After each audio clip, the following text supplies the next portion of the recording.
Welcome back to Culture Reports. I'm your host, Vivian Parker. Each week we cover the stories that are shaping our world, from local breaking news to global developments affecting communities, culture, and everyday life. Today we will be covering 4 developing stories that have made national headlines. From the unresting and ever-developing conflict in Iran, the Artemis II mission, Today's Show host Savannah Guthrie rejoining the Today Show after her mother's disappearance, and finally, a plane landing on a highway in Lehigh, Pennsylvania. Let's begin with the current updates on the U.S.-Iranian conflict.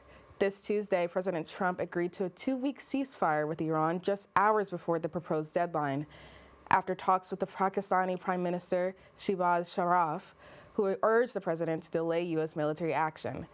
The agreement follows President Trump's announcements earlier Tuesday morning on a social media platform, Truth Social, where he states, end quote, "A whole civilization will die tonight, never to be brought back again," end quote.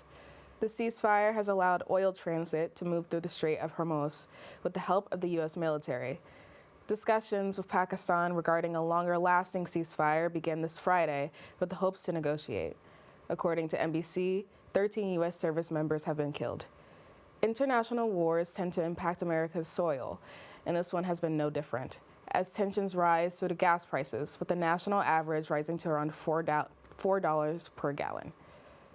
Back in the U.S., Today's Show host Savannah Guthrie recently rejoined the show for the first time since her mother's disappearance.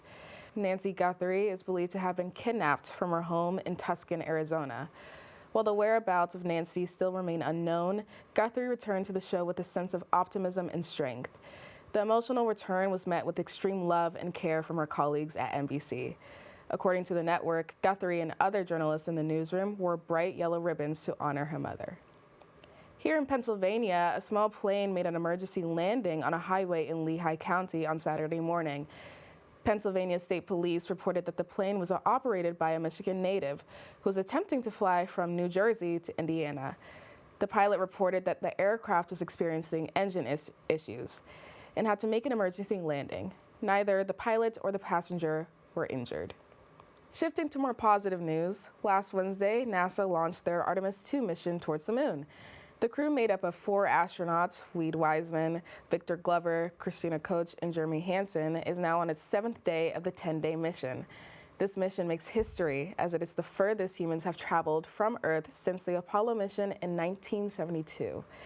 The crew members are now around 240,000 miles away from Earth and are making their way back home. While the journey has gone smoothly so far, yesterday communication between the aircraft and NASA was interrupted due to the aircraft passing through the far side of the moon. NASA lost communication with the crew members for nearly 40 minutes. All in all, the mission has been successful, and the crew will be ending by touching down in the waters of San Diego. That's all for this edition of Culture Reports. Remember, I'm your host, Vivian Parker of Culture Central. Thank you for watching, and see you next time.